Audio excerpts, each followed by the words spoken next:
Hi, this is Darius. Before we start, I want to let you know that applications for the Stanford Seed Transformation Program are now open through May 15th. I don't generally talk a lot about our programs on this show because I don't want it to sound like a big ad. But if you're listening to this, it means you probably want to grow your own business, and that's exactly what the STP is designed to do. We'll have some more details about the program at the end of the episode, so if you're interested in applying, stay tuned. Now on to the show. The challenges of a small and a medium business is very different from a large one. Chalk and cheese. You cannot compare the two. A small business, has to worry about recruitment, has to worry about retention. In a lot of cases, it's about day-to-day survival as well, cash flow management. Whereas in larger businesses, a lot of these things you take for granted. Whereas when you're running a medium-sized business, you're managing the entire business. And that's a different mindset.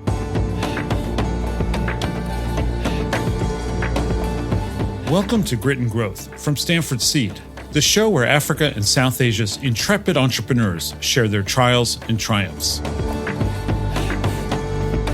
Our next season is almost here. The first full episode of Season 3 of Grit and Growth launches on April 4th. So today, we're concluding our short take series with the story of Gaurav Khemani. Gaurav left his successful international corporate career to come home to India and sell ice cream. But he wasn't prepared for the unique challenges of running a small business. And when COVID lockdowns and power outages left his inventory melting on the shelf, he had to readjust. We'll hear how Gaurav adopted the CEO mindset and set an incredible goal to turn a regional family business into a billion-dollar company. Here's Gaurav Khemani. So my name is Gaurav Khemani. I'm the MD of Prestige Ice Creams, the company that owns the brand Rolik. We are based out of Calcutta and we present all over East India. So you're the number one ice cream brand in Eastern India? Not yet, but I aspire to be the number one ice cream brand, definitely. Ever since I was young, my dream was to be the CEO of a billion-dollar company, and that's what I intend to make this company of mine. $1 billion company? A billion-dollar company. We are already a billion-dollar company. So You're almost there. Yeah, a few more years. Gaurav wasn't always an entrepreneur. Before he had his own business, he worked for major companies, selling something a little bit different than ice cream. Right. So bulk of my career was in the Middle East, where I was working for a retail company in which I managed a cosmetics chain for them, a lingerie chain, and a children's toys chain. And I also ended up launching a menswear brand for them as well in the Middle East. So 4 different product categories. I'm really curious. Were there a lot of men managing lingerie brands? Well, the Middle East in particular, yes, because women were not a big part of the workforce in the Middle East. So there were a lot of men. But the product manager of the lingerie brand in the Middle East always joked that the products are designed more for men than they are for women. So that's why we have men managing it. That's really wild. They say that fishing lures are designed to catch fishermen, not fish, right? Correct. They're so gorgeous in feathers and all that stuff. So why did you decide to get into ice cream? Well, for me, I was out of the country. I was out of India for 14 years, and this brand was up for sale. And I've always worked for other people, and the entrepreneurial itch came in when I was 35. My father-in-law, incidentally, has started this business, and due to his health, he was looking at selling it. I was his sounding board on selling the business, and when I realized the amount of money that he wanted for this business, I negotiated a son-in-law discount, and I bought it off him. And I moved back to India to realize my entrepreneurial dream. I've always wanted to own something for myself, and this was a perfect opportunity.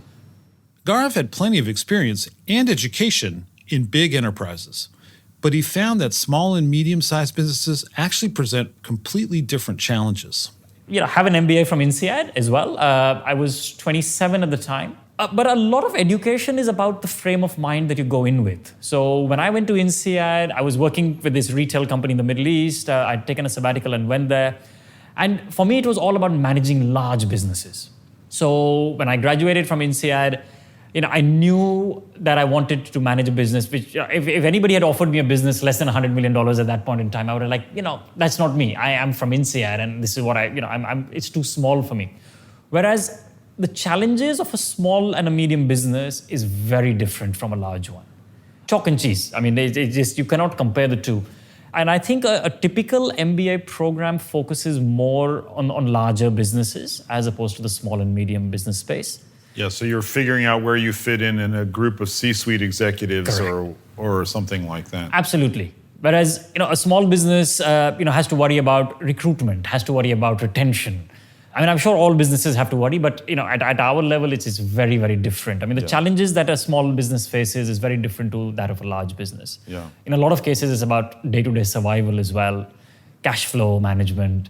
Whereas in larger businesses, a lot of these things you take for granted. And typically with an MBA, they call you specialize, right? I mean, typically MBAs specialize in either finance or marketing, etc., because you're going to go into a department that does that. Whereas when you're running a medium-sized business, you're managing the entire business. And that's a different mindset altogether. Right. You're a CEO. I am the CEO, yes. Yeah, that's the difference. To bridge the gap between his training and this new reality, Gaurav enrolled in the Seed Transformation Program. What I loved about the Seed Transformation Program was that they gave us so many practical models to think through your business. Like the BMC, the business model canvas, in which the whole organization strategy comes onto one page. And it is very powerful. I mean, I went through 17 iterations of my BMC before I was satisfied with the final one. I mean, it just blew me out of how we could fit in the entire direction of the business on a single A4 page. Mm-hmm. So that was a great takeaway for me. The other was the PARC model, people, architecture, routines, and cultures. I mean, it's very easy to change people. It's relatively easy to change the architecture of the business. But what I learned there was it's the routines and the culture which actually have a much more long-term impact on the business. And that's where the attention needs to be, as opposed to the people and the architecture at my stage of the organization today.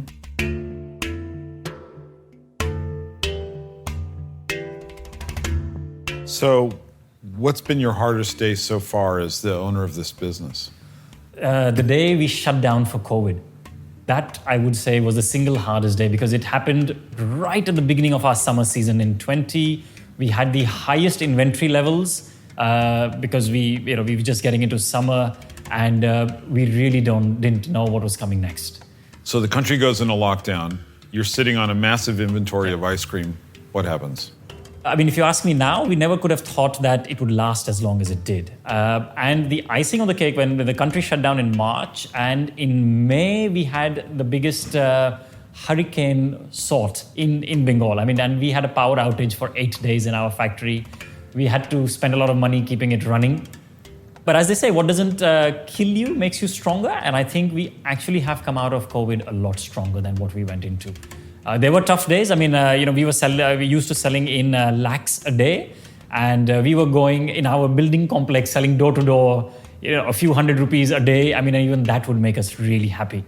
How big was your team at that time? A total, we were responsible for about 150 people in the organization. We also had to downsize. We had to shut down operations in a couple of states that we had entered. But the best part of it was how the team came together. I mean, we figured out the whole digital piece. We started having daily meetings with our teams. We would encourage each other. I started sporting a mustache as well during the period which I took off. It was a lot of anxiety. What do you do to take care of yourself? Personally? Yeah. So I have a very strict routine. I'm in bed at 9 every day. I'm up at 4. So the first 3 hours of the day are dedicated for myself. So I read, I journal, and then either run for an hour or I go to hit the gym for an hour. Do you have small children? I now have a 5-month-old daughter. Okay, good luck with the plan. Well, luckily my wife plays the best supporting role ever. She makes sure I get the sleep. And I usually am back home by 6:30. So I get a good 2.5, 3 hours with the family to wind down and go to bed.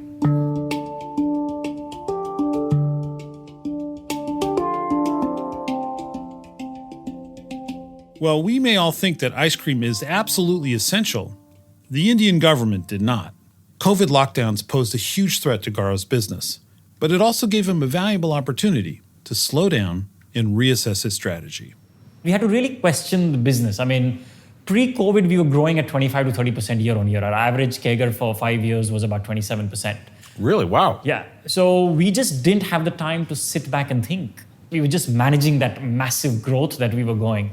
And COVID gave us an opportunity to step back and just think about our business, think about costs that had crept into the business, because every penny counted at that point in time. So we actually had a great time taking out the cost, and really evaluating the business, looking at it from different sides. And I think so it was a blessing in disguise. What's the serviceable, obtainable market for consumer ice cream in India? So the total market size of ice cream in India today is 15,000 crores. So over $2 billion. Over $2 billion. Over $2 billion is the market today. And by the time I get to be making this $1 billion, the market should have expanded to about 4 or 5, because we're growing at a CAGR of about 15, 16%. So what's going on with Indian demand for ice cream? It's becoming a more popular consumer product, or? Absolutely. So, for example, in the US, the average person in the US consumes about 20 liters of ice cream a year, whereas in India, we only consume about 200 milliliters of ice cream. 200 milliliters, that's one cone. That's one cone. But a large part of the population don't eat ice cream today. That's because of accessibility, electricity, Supply chain. Yeah. But also India has a lot of its own desserts. Fabulous stuff. We have fabulous own desserts of our own. But slowly but steadily, people are moving towards ice cream. The product itself, with a 6-month to 12-month shelf life, helps us get there. Whereas the traditional Indian sweet, the shelf life could be as low as 2 days or a week. So we're getting there. So in your ideal world, you're a billion-dollar company that controls 20 to 25% of consumer demand. Yeah.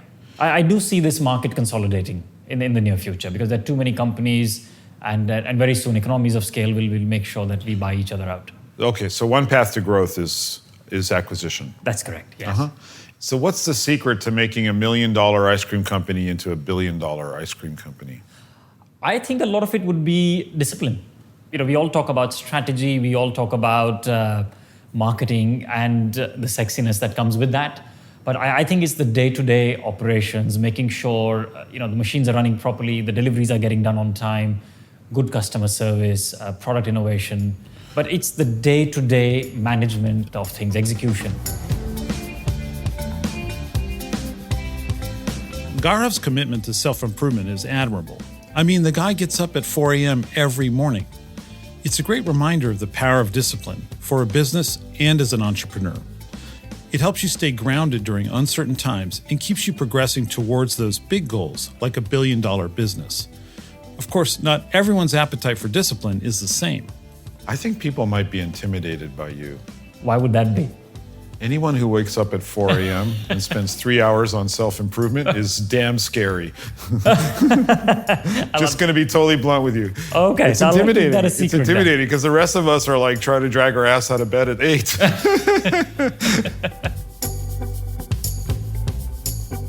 I want to thank Gaurav Khemani for sharing his story. And we'll be back next time with Season 3 of Grit and Growth. But before I go, I'm personally inviting our listeners who are established entrepreneurs based in Africa or South Asia and have revenues in excess of $300,000 to apply for the Seed Transformation Program. As you may know, I'm not just a podcast host. I am also the executive director of Stanford Seed. Seed is an institute based at the Stanford Graduate School of Business, which, by the way, is why we get such incredible Stanford faculty as our guests. We partner with entrepreneurs in Africa and South Asia to help them build thriving businesses. The Seed Transformation Program brings Stanford to you. It's based in Africa and South Asia. It's also heavily subsidized by philanthropic contributions, and we offer scholarships. To be clear, this is not a Stanford MBA. It's a hands-on program for you and your management team with tools that you can apply to your business immediately and ongoing support from Stanford Business Advisors. If you're listening to this podcast on a regular basis and you own a business, I already know that you are a growth-minded individual, and that's exactly who we're looking for. So give us a visit at stanfordseed.co/grit to learn more. That's stanfordseed.co/grit.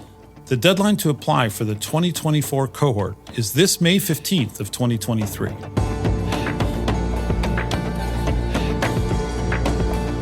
This has been Grit and Growth with the Stanford Graduate School of Business, and I'm your host, Darius Teeter. If you like this episode, leave us a review on your podcast app. Erica Amoake-Ajay and VN Virgin researched and developed content for this episode.